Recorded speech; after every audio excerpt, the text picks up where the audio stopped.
अब बताइए। हम लोग ब्रजेश पाठक के पास भी गए थे, वहाँ जाने से तो हम लोगों को बहुत रोका गया, अंदर भी नहीं जाने दिया। जब अंदर गए तो अंदर हम लोगों को ऐसे रोक रहे थे जैसे मिलने ही नहीं देंगे। जब ब्रजेश पाठक की जाने लगे बिल्कुल, तब उन्होंने देखा कि लेडीज़ आई है, तब उन्होंने खुद हमें बुलाया, उन्होंने भी निष्पक्ष जांच के लिए बोला।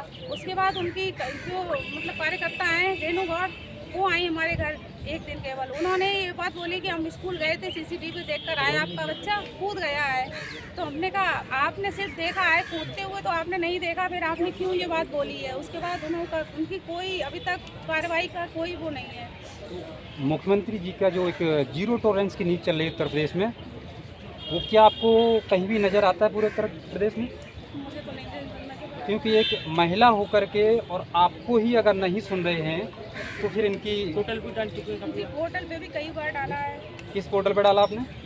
IGRS पे भी डाला है, जन सुनवाई पर? जन सुनवाई पर भी वो डाला जन है। सुनवाई उत्तर प्रदेश का सबसे फ्रॉड पोर्टल है।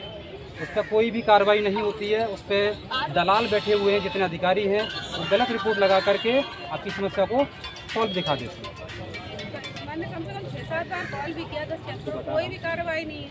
जन सुनवाई पोर्टल 1076 हुआ, 1912 हुआ, ये सभी दलाल बैठे हुए हैं।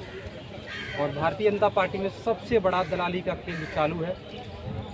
अभी आपने जो नाम लिया था उन नेताओं के कारण ही है।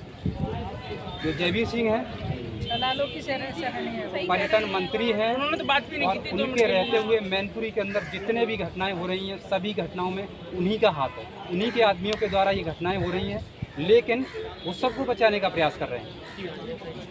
लेकिन कोई भी चैनल वाला, कितना ही बड़ा चैनल वाला हो, चाहे वो आज तक हो, NDTV हो या कोई भी हो, इस घटना को अभी तक किसी भी चैनल वाले ने दिखाने का प्रयास नहीं किया। क्यों नहीं किया? क्योंकि ये सरकार से मोटा पैसा लेते हैं, इसलिए सरकार की कोई भी समस्या को दिखाना नहीं चाहते। अगर घटना दिखाएंगे तो सरकार कहीं ना कहीं कटघरे में खड़ी हो जाएगी।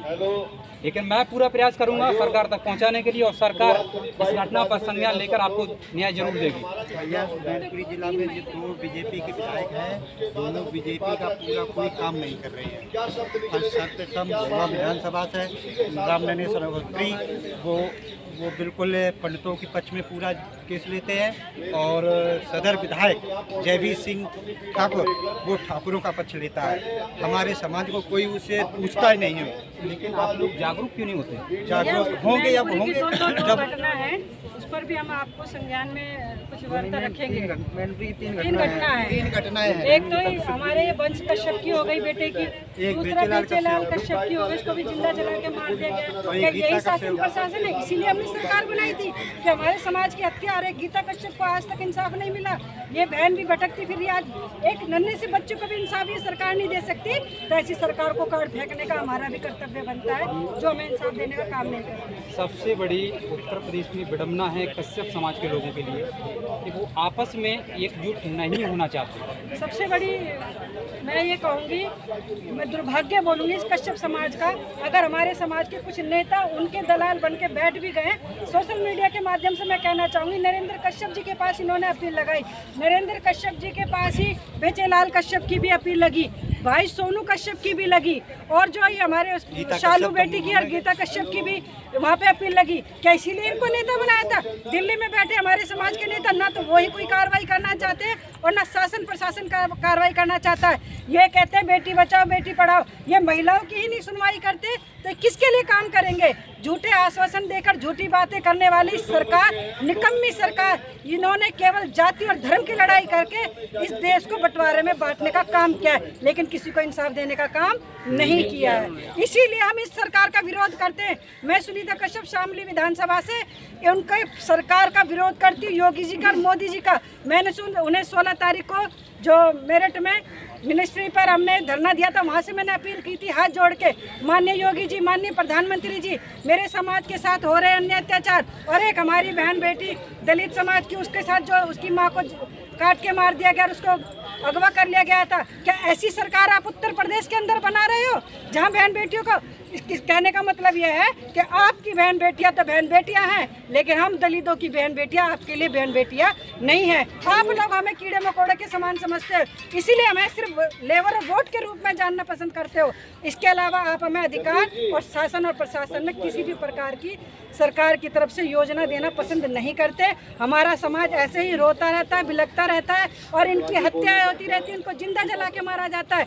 मैंने ये भी कहा था, अगर इस पर कोई कानून नहीं बना, क्या आज देश के अंदर हर 24 साल के लड़के को जिंदा जला के मारा, बेचे लाल कश्यप को जिंदा जला के मारा, अगर इसी तरह से होते रहा तो आप बंगाल की बात करते हो, वहाँ पर जिंदा जला के मारा जा रहा है। अरे आपने तो हिंदुस्तान को ही बंगाल बना दिया है।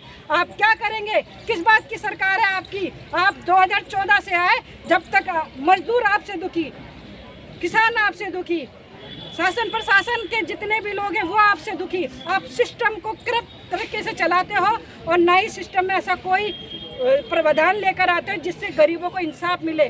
झूठी वाहवाही करने वाली सरकार अब कश्यप समाज की समस्त उपजातियां आपको 2026 और 2027 में इसका जवाब देगी। अगर आप अपनी सरकार चाहते हैं तो हमारे समाज के साथ जो अन्याय हुए, 3-4 जो हत्याएं हुई है, जो हमने सर्जन लोक शक्ति पार्टी की तरफ से मांग रखी है, अगर इन सरकारों ने इस पर अब भी संज्ञान नहीं लिया तो ये सरकार अपनी कुर्सी छोड़ो और आंदोलन हमारा समाज का जारी रहेगा। मैडम, सबसे बड़ा जो मुद्दा है कश्यप समाज के लिए, अभी यहाँ पर आपको लोग दिख रहे होंगे, ज़्यादा संख्या में लोग मौजूद नहीं हैं। इससे ये साबित होता है और अन्य पार्टियों को भी मौका मिलता है, ये लोग कभी एकजुट नहीं हो सकते। ऐसा नहीं है, देखिए कितना प्रयास किया जाएगा। मिनिस्ट्री पर आने इकट्ठे हुए कई हजार लोग 1200 किलोमीटर से, हजारों किलोमीटर से मेरा एक बाइक चलता है जी।